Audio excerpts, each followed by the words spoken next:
जनगर गांव में हरिया नाम का एक लड़का अपनी माँ गंगा देवी और छोटे भाई लालू के साथ रहता था। उसके पिता को गुजरे 10 साल बीत चुके थे और अब वो अपना गुजर बसर चाय की छोटी सी दुकान चलाकर कर रहा था। माँ, मैं काम पर जा रहा हूँ। कुछ पैसे देता जा ताकि दोपहर का खाना बना सकूं। अरे माँ, पैसे तो नहीं है। अब जब जाकर चाय बेचूंगा तो कुछ पैसे आएंगे। तो हम लोग दोपहर में क्या खाएंगे भैया? अरे मुझसे क्या पूछता है रे? तू भी तो 18 साल का हो गया है। कुछ काम धाम कर तो पैसे लेकर आ घर में, तो घर का चूल्हा जले। अरे चिल्ला क्यों रे भैया? हाँ बेटा, अब वो भी काम करेगा तो गुस्सा ना कर। हाँ, इसे समझाओ ना माँ, वरना बहुत मुश्किल हो जाएगी। सिर्फ बैठे बैठे खाने मात्र से जिंदगी नहीं चलती। ये बोलकर हरिया गुस्से में घर से निकला और अपनी चाय की टपरी पर पहुंचा। हे भगवान, आज अपनी कृपा से मेरी सही कमाई करवा देना, वरना मेरे घर में चूल्हा नहीं जलेगा। हरिया अपनी दुकान सजाकर तभी ढंग से बैठ भी नहीं पाया था कि वहां जमींदार अपने आदमियों के साथ आ पहुंचा।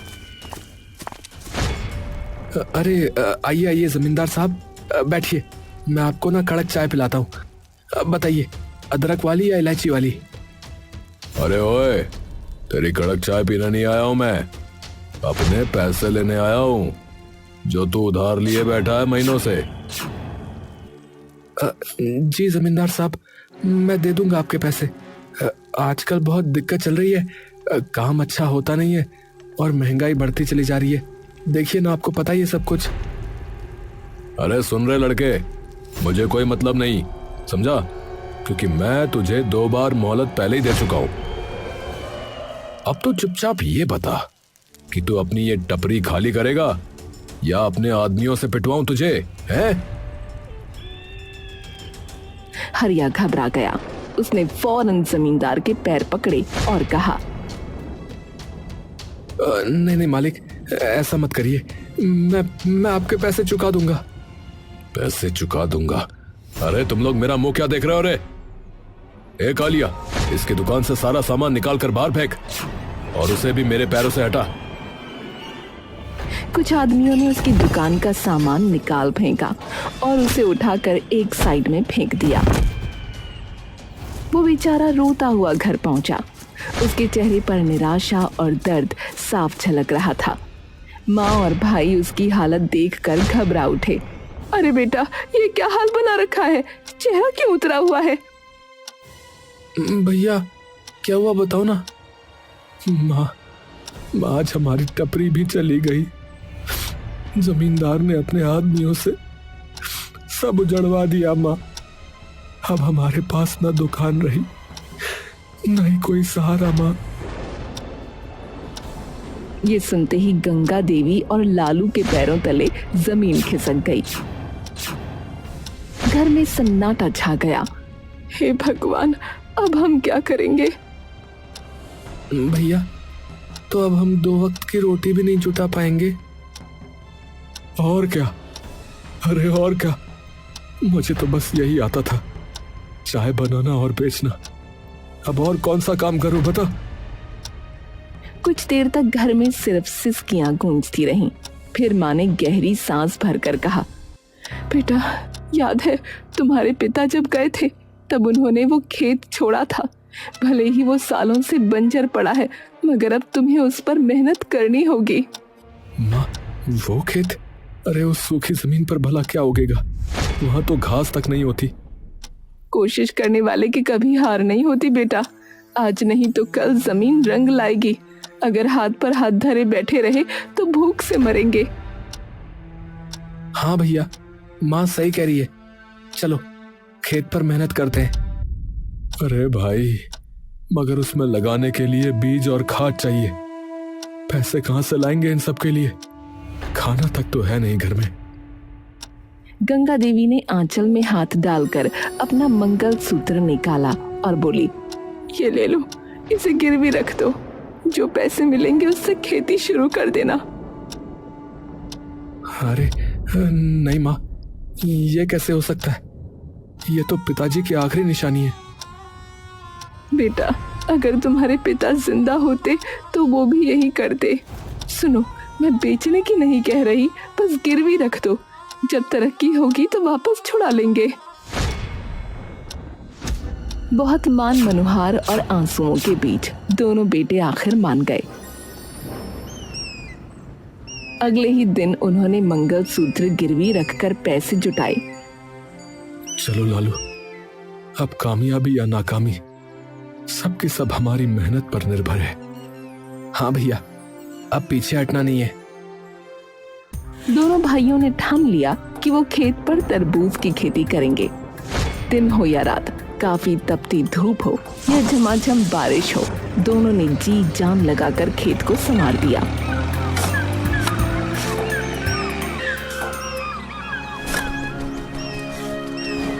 हाँ, देख लालू, मिट्टी की खुशबू बदल रही है। लगता है हमारी मेहनत रंग लाएगी रे। हाँ भैया, जमीन भी हमारी लगन को पहचान गई है लगता है। और सचमुच कुछ ही महीनों में खेत बड़े बड़े हरे भरे तरबूज से भर गया। अब समय आ गया जब उन्हें अपनी उपज मंडी ले जानी थी। दोनों भाई बैलगाड़ी में तरबूज भरकर मंडी पहुंचे।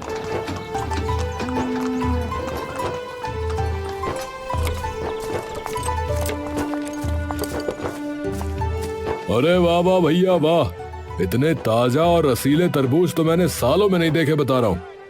हाँ हाँ भाई, हमें सब चाहिए भाई। तरबूज हाथों हाथ बिक गए। जब हरिया और लालू ने गिनती की तो उनके हाथों में मोटी रकम थी। भैया देखो देखो, आज कितना पैसा हुआ है। अब तो हम माँ का मंगलसूत्र तुरंत छुड़ा कर ले आएंगे। हाँ हाँ लालू, अब हमारी मेहनत का फल हमें मिल गया। चलो माँ की आंखों की चमक वापस लौटाते हैं। अब हरिया और लालू हाथ में मेहनत की कमाई थामे, चेहरे पर उम्मीद की चमक लिए मंडी से निकले। दिल में बस एक ही बात थी कि आज माँ का मंगलसूत्र छुड़ाना है। पर तभी पीछे से गड़गड़ाहट जैसी आवाज आई। भीड़ चीखती चिल्लाती उनकी तरफ भागी। भैया, ये सब हमारे पीछे क्यों दौड़ रहे हैं? पता नहीं भाई, चलो जल्दी जल्दी आगे बढ़ो। भीड़ ने उन्हें घेर लिया।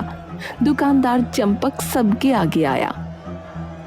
अरे ओ हरिया, ठहर जा, हमें उल्लू समझ रखा है क्या है? अरे क्या हुआ भाई, पैसे भी दिए, तरबूज भी दिए, अब और क्या बाकी है? अब क्या बाकी है? बाकी ये है कि तुम्हारे तरबूज बाहर से हरे हरे हैं मगर अंदर से बिल्कुल सफेद, ना मिठास ना ही रस। हमारे ग्राहक थूक थूक कर हमें गालियां दे रहे हैं भैया। क्या ये कैसे हो सकता है? हमने तो मेहनत से खेत संवारा था। ए भैया, सब देख लो तुम अपनी आंखों से। सब लोग कह रहे हैं कि तुम्हारा माल बेकार है भैया।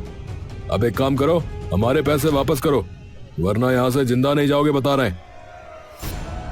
भीड़ का गुस्सा आसमान छूने लगा। डंडे उठने लगे, आंखों में खून उतर आया। भाई लोग, हमें एक मौका दो, जरूर कोई गड़बड़ हो गई होगी। हाँ, हमारे पास बस यही पैसा है, इसे ले लो, मगर हमें मारो मत। डरे सहमे दोनों भाइयों ने रकम लौटा दी। दुकानदार तरबूज वापस ठेलों पर पटक गए और गालियां देते हुए चले गए। हरिया और लालू धीरे धीरे घर लौटे।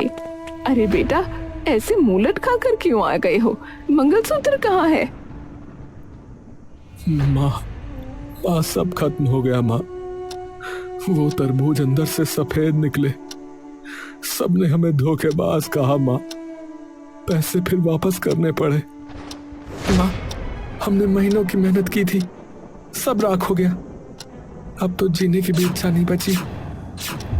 देखा माँ, देखा, मैंने पहले ही कहा था, वो खेत बंजर है, उस पर कुछ नहीं उगेगा माँ।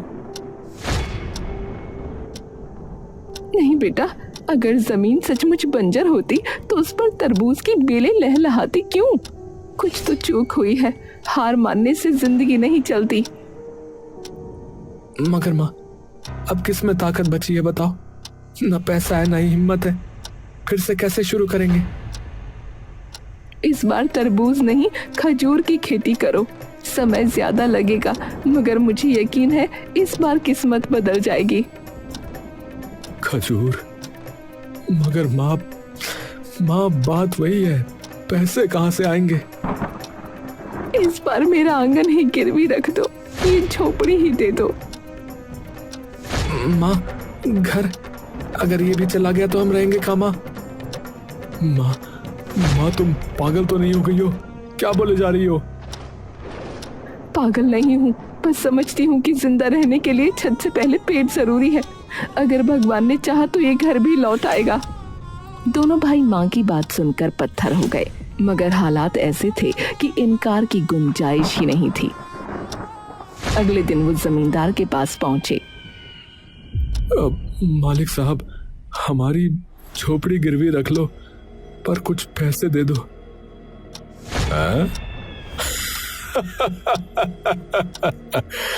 तुम्हारी झोपड़ी? अरे वो माचिस की डिब्बी जैसी जगह मेरे किस काम की भाई? मालिक, वो सड़क किनारे है, अगर आप वहां कुछ बनवाएं तो उसकी कीमत आसमान छू लेगी। जमींदार की आंखों में लालच चमक उठा। उसने सोचा, सही कह रहे हैं, सड़क किनारे की जमीन सोने से कम नहीं होती। ठीक है, झोपड़ी मेरे पास रखो और लो, ले जाओ पैसे। मगर याद रहे, अगर पैसे समय पर ना चुकाए तो समझो झोपड़ी हमेशा के लिए मेरी। क्या समझे? बेबस हरिया और लालू ने शर्त मान ली और पैसे लेकर लौटे। इस बार दोनों ने खजूर की खेती शुरू की। समय बीता, साल बदला और मेहनत रंग लाई। खेत में खजूर के पेड़ लहलहा उठे, उनकी डालियां फलों से झुक गईं। देखो लालू, बगीचा कितना प्यारा लग रहा है, देखो। हाँ भैया, अब मंडी में सबको मुंह तोड़ जवाब देंगे। दोनों भाइयों ने खजूर के टोकरे तैयार किए और मंडी पहुंच गए। अरे लो जी लो भैया, ताजे खजूर, जरा देखो तो, इस बार हमारी मेहनत का फल चखो। अरे हाँ, बहुत देख लिया तुम्हारा माल है। अब की बार बिना देखे ही कहता हूँ कि ये सब बेकार है, नहीं चाहिए भैया, आगे बढ़ो। हाँ, हम नहीं करे देंगे, तुम दोनों धोखेबाज हो भैया, जाओ यहाँ से। अरे भाई, कम से कम देख तो लो, एक बार चख तो लो, फिर कह देना खराब है। ए भाई, कहाँ ना यार, हमें नहीं चाहिए, चलो भागो यहाँ से, वरना अच्छा नहीं होगा, बता रहे हैं।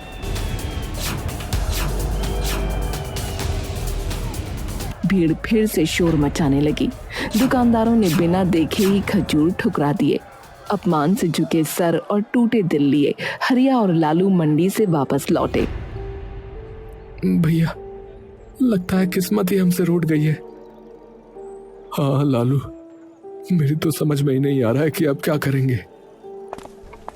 हरिया और लालू मंडी से अपमानित होकर लौटे। चेहरों पर निराशा की कालिख थी। घर पहुंचकर उन्होंने माँ को सारी आप बीती सुनाई। क्या, बिना देखे ही लौटा दिया? अरे भगवान, ये कैसा अन्याय है मेरे बच्चों पर। हाँ माँ, अब तो लगता है कि इस धरती पर हमारे लिए जगह ही नहीं बची। तीनों कुछ देर तक खामोश बैठे रहे। सन्नाटा इतना गहरा कि मानो वक्त भी ठहर गया हो। अचानक गंगा देवी के चेहरे पर चमक आ गई। रुक जाओ, इतनी जल्दी हार मानना पाप है। पहले ये तो देखो कि ये खजूर वाकई बेकार है या नहीं।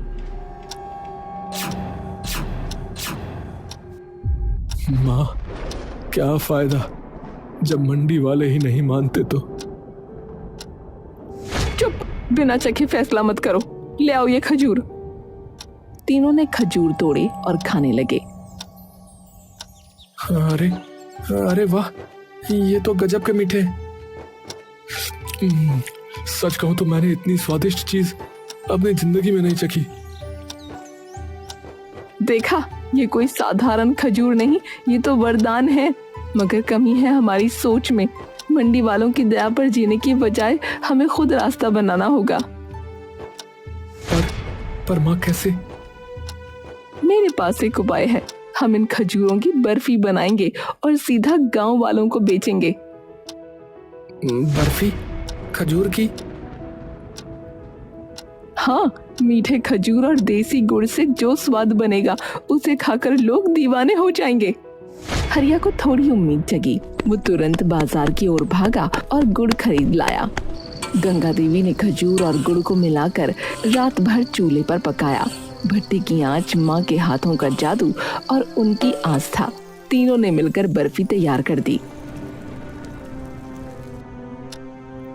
माँ, ये तो चमचमाते सोने जैसी लग रही है। हाँ भैया, अब देखते हैं गांव वाले क्या कहते हैं। अगले दिन दोनों भाई टोकरियों में बर्फी भरकर गांव की गलियों में निकल पड़े। अरे आओ आओ भैया, अरे खजूर की बर्फी, मीठी, नरम और एकदम देसी भैया। अरे बाबूजी आओ, अरे माताजी, अरे भैया, आओ भैया आओ। लो जी लो, खाओ और बताओ कैसी है ये खास बर्फी। लो भैया, दादा आओ देखो चखो। गांव वालों को तो पहले ही शक था, मगर जैसे ही बर्फी मुंह में गई सबके चेहरे खिल उठे। क्या क्या खिला रहे हो? क्या है ये? बर्फी? खजूर की बर्फी? चलो चखा रहे हो तो खा ही लेते हैं भैया। चखने में कौन सा पैसा लग रहा है?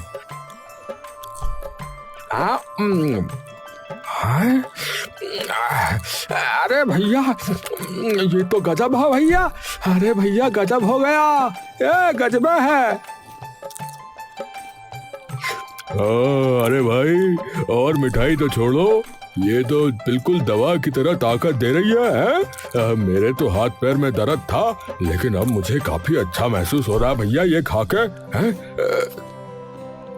एक काम करो भैया, मेरे लिए आधा किलो तोल दो। हाँ, और मेरे लिए 1 किलो भाई। भैया मुझे भी 1 किलो कर देना। मुझे तो बच्चों के लिए भी चाहिए। कुछ ही दिनों में खजूर की बर्फी पूरे गांव की सबसे ज्यादा बिकने वाली मिठाई बन गई। सभी तरफ उन्हीं की चर्चा थी। पैसे बरसने लगे। सबसे पहले हरिया ने माँ का मंगलसूत्र छुड़वाया। मंदिर जाकर उसने माँ के हाथों में उसे डालते हुए कहा, माँ, ये सिर्फ कहना नहीं, ये हमारी इज्जत है। आज फिर से आपके गले की शोभा लौटी है। भगवान करे ये कभी दोबारा न छूटे। अब सिर्फ झोपड़ी छुड़वाने का सपना बाकी था। परिवार की आंखों में नई उम्मीद थी, मगर उनकी तरक्की देखकर जमींदार के दिल में आग लग गई। अरे धत तेरे की, ये गरीब अब अमीर बनेंगे? ऐसा नहीं हो सकता, नहीं हो सकता ऐसा। अगर इनके खजूर ऐसे ही बिकते रहे तो कल को तो ये हमारी बराबरी करने पर आ जाएंगे। तो मालिक करना क्या ये बताओ? अरे रात में जाओ रे कमबख्तों, और इसके सारे खजूर चुरा के ले आओ।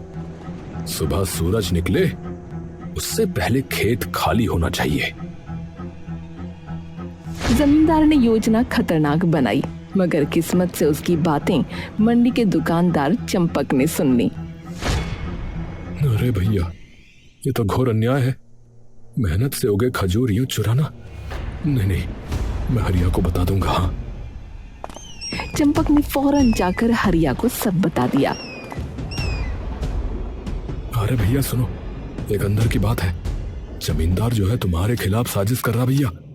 आज रात उसके आदमी तुम्हारे सारे खजूर चुराने वाले हैं। मैंने सुन लिया था भैया, तभी बताने आ गया। क्या हमारे खजूर? धिक्कार है ऐसे जमींदार पर। हमारी मेहनत का फल चुराने की हिम्मत कर रहा है वो। बेटा, अब ये वक्त है हिम्मत दिखाने का। अगर तुम आज डरे तो हमेशा दबे रह जाओगे। नहीं माँ, आज मैं सबक उसे जरूर सिखाऊंगा। हरिया ने एक योजना बनाई और उसने खजूर के पेड़ों पर खुजली वाली जड़ी बूटी लगा दी। फिर जब आधी रात को जमींदार के गुंडे आकर खजूर तोड़ने लगे तो उनके पूरे शरीर में खुजली होने लगी। अरे भाई, मुझे ये खुजली सी हो रही है। अरे अरे अरे, ये हाथों में खुजली हो रही है। अरे भाई, अरे अब तो पैरों में भी होने लगी भाई। अरे यार, ये क्या हो रहा है? अरे मोरी मैया, अरे पूरे शरीर पे फैल गई भैया। अरे अरे भैया, पूरी खुजली खुजली हो रही है। अरे भाई, मुझे तो ऐसा लग रहा है जैसे चींटियों ने बारात निकाल ली हो मेरे शरीर के ऊपर। ए भैया। अबे यार, खजूर बाद में, सुनो, पहले खुजली उजली रोकने का इलाज लाओ भैया। अरे कुछ ही पलों में सब आदमी पेड़ छोड़ कर सड़क पर ऐसे भागे जैसे उनकी कमर में आग लग गई हो। पूरा मंजर देखकर हरिया, लालू और चंपक ठहाकों से लोटपोट हो गए। अरे भाई, मैंने तो बहुत तमाशे देखे, लेकिन इतना शानदार कॉमेडी शो पहली बार देख रहा हूँ भैया। जब सब भाग गए तो हरिया ने चंपक से पूछा, अरे चंपक भाई, एक बात बताओ, आपने हमारी मदद क्यों की? तुमने तो कहा था कि हमारे खजूर बेकार है। अरे अब क्या बताऊं हरिया, जमींदार ने ही हमें भड़काया था भैया। उसने कहा था कि तुम्हारे फल कोई ना खरीदे, ताकि वो फिर तुम्हारा घर हड़प ले। इसलिए तो ये सब उस जमींदार का खेल था। लेकिन अब देखना, मैं अपना घर छुड़वा कर ही दम लूंगा। हाँ। अगले दिन अचानक शहर में एक आदमी आता है और हरिया से कहता है, तुम हरिया हो ना, जो खजूर की बर्फी बेचते हो? जी, आप कौन? देखो भैया, शहर में मेरी कई सारी मिठाई की दुकानें हैं, लेकिन जब से कुछ लोग यहाँ से खजूर की बर्फी खाकर गए हैं तो वो उसी की बात करते रहते हैं, और मेरी दुकानों पर भी उसकी मांग बहुत बढ़ गई है। इसलिए मैं चाहता हूँ कि तुम हमारे लिए खजूर की बर्फी बनाओ भैया। हम तुम्हें अच्छा दाम दे देंगे भाई। अरे ये तो बहुत खुशी की बात है। तो आपको कितनी बर्फी चाहिए होगी? पहली बार में 10 से 20 किलो भी दे दोगे तो चलेगा, लेकिन मुझे ज्यादा चाहिए होगी भैया, क्योंकि मेरी 5 दुकानें हैं। ठीक है भाई साहब, आपको मिल जाएगी। अच्छा ठीक है, फिर ये लो पैसे एडवांस। वो आदमी एडवांस पैसे देकर चला गया। बेटा, इतना बड़ा ऑर्डर, आज मुझे लग रहा है कि मेरी तपस्या सफल हुई। सच में माँ, विश्वास नहीं हो रहा है। कुछ ही महीनों में हरिया और लालू बहुत अमीर हो गए और वो अपना घर छुड़वा लेते हैं। तुमने हमको और सभी गांव वालों को बहुत सताया जमींदार, लेकिन याद रखना, अब हम तुमसे ज्यादा अमीर हैं, और इसीलिए अब कोई समझदारी दिखाने की कोशिश मत करना। हाँ। अरे नहीं भाई, मैं आपसे कभी ऐसा नहीं करूंगा। मैंने तुम्हारी गरीबी का फायदा उठाने की कोशिश की, लेकिन भूल गया था कि किस्मत के आगे किसी की नहीं चलती। मुझे माफ कर दो भाई, मुझे माफ कर दो। हाँ, जाओ, माफ किया। चलो बच्चों। इस घटना के बाद गांव का कोई भी शख्स जमींदार के आगे नहीं दबता था, और इस तरह हरिया और लालू की मेहनत से उनका भाग्य तो बदला और साथ ही जमींदार का दबदबा भी खत्म हो गया।